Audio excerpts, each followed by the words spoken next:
So, Okay, love fest aside for the product, and we're going to get down and dirty here. that's fine. Seriously, I believe there's room for everyone in the beauty industry. I truly believe that everyone has, there's so much space. And let's face it, there's so many faces and needs that are out there. How do you feel you've been accepted so far by the beauty industry? We know that you have such a great following, and we'll talk more about that. The community that you've built, which I also think is exceptional. And your background. Yes. But how have you been accepted? Do you feel welcome? Do you feel like everybody's getting the mission of Maxine's revenge? Do remember that I, like you, have been in the beauty industry for, well, you might have been in there a little bit before, almost 30 years. So I feel really home here. And also, the community is small that I've been cultivating. So I have been very, it sounds a bit strange to say, but very humble in one step in front of the other. I even tell Cindy, no, don't reach out to that publication yet. No, we're still small yet. We'll wait. Let's go the next one, because I don't want to be overly ambitious. I really do want to be steady, sure-footed, because I think when you try to grow a little bit too fast, you can make claims that are just unfounded. And that's when you start to let people down and you open yourself up for that kind of ugliness that you were speaking about. And a specific example is I had to start, this is all self-funded, so I'm not a divorcee with money from some man. This is all my own doing. And so I'm basically pulling my retirement money forward and spending it and then trying to regenerate it. Because I'm sure I'll be alive until I'm 100. My aunt just turned 90 and she's still running circles around us. And my mom's 85. But I started with 10 shades. Now I'll have 20 in April. And that makes me feel like, okay, I feel a little bit better now that now I could afford my full shade lineup. And that's what I mean about one foot in front of the other. So at 10 shades, do I feel good about the 10 shades? Yes. But do I feel fan effing fantastic about the 20? Yes, they are just perfect. And I'm just thrilled with them. So then I can get a little bit more bullish. So when you ask, how do I feel I've been welcomed? I feel I've always been here, but then the little community I started, it's cozy. And I'm not over promoting myself. I'm not getting ahead of myself. I know I've got one product and then we'll grow the shade range and then I'll get a second product. And maybe my first 3 years or 5 years are going to be quiet because I'm not going to do it the way we have seen the playbook done, mostly when you have investors. Because when you have investors, you don't have a choice. You have to go fast. I love how transparent you've been. Oh. So often people see a brand pop up and they want to know who the person is and they want to understand where the thought process came from. I think that was one of the first questions that we asked you when we had you on our podcast originally. Why a concealer? Why start with a concealer? People want to know. Your transparency, I think, is really what sets you apart. You're so real, and people can see past the bullshit. People are detectives now. So the fact that you're like, I'm not a trust fund baby. This isn't from a divorce. I didn't marry a celebrity. No, this is my own money. This is what it came from.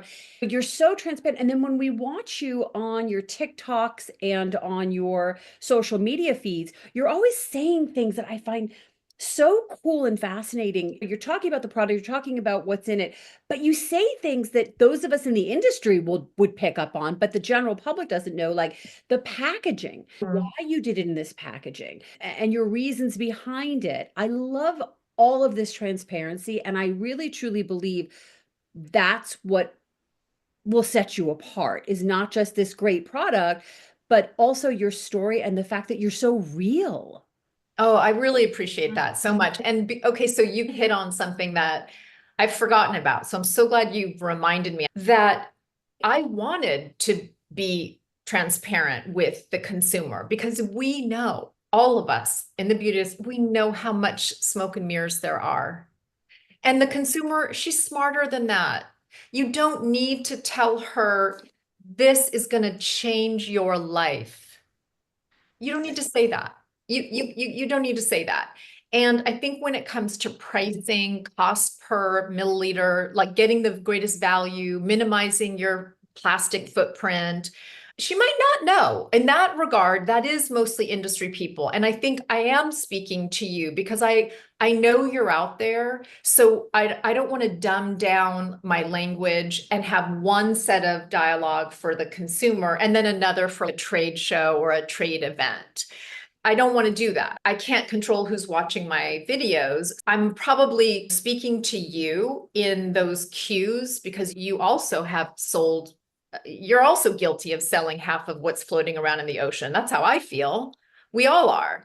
So when I say that, I know it's meaningful to you, and a lot of it might go over the consumer's head, but some consumers are like, wait, what's that? Okay, so she purposely made this light and it's not extra big. And what does she mean about cost per milliliter? And I'm probably speaking to you because I am just being transparent, but some of the consumers are probably picking up on some of those key points that we know in the industry are a big deal. We know people keep concealer fill low. They want you to have to repurchase. We know that there's double walled concealers and bottles because it makes the size impression bigger and it feels nice in your hand.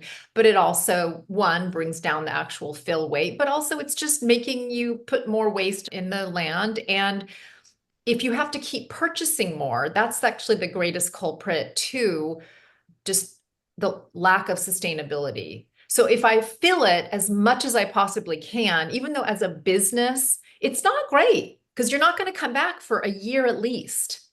It's not great. So I do need another product. For that reason, I need another product, but I don't want to be part of the problem. I don't want to feel guilty that I'm just, yep, she's going to have to refill that in 4 months, come back and buy another little tube. So I don't know. The consumer hears that. And even the consumer, I've noticed because I was on your early lives, your strategy Yes. pre-launch. Leah took everyone on the ride with her in the morning. She was on having coffee, doing makeup, talking about supply chain, talking about everything that she was going through. So building that community of people and women that rallied around you while you were doing it and had wins and had losses and had changes and pivots and all of that. I think it was pardon me, really exciting and really unusual for people to get to see that. But post launch, being transparent and talking about, here's why we have 6 shades. Here's why we are going to 10 shades. Here's why we're launching with this, and explaining to people when you go into a lab, these are the allotments of runs that you can do.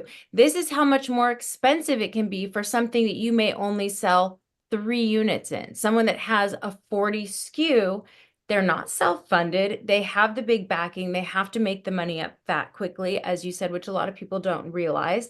But you can move thoughtfully and carefully and explaining to people, look, I wish I had 20 shades to launch with right now today, but I have to work up to that to be able to afford to do that. And people sometimes, I think as consumers, we were getting served, oh, 40 shades, 40 shades, 40 shades. If a brand doesn't come out with 40 shades because Fenty set the new bar of what's acceptable and inclusive, then they're just not paying attention. And you circumvented a whole conversation by telling people, look, I'm little, I'm doing the best I can to do the best I can, one step at a time.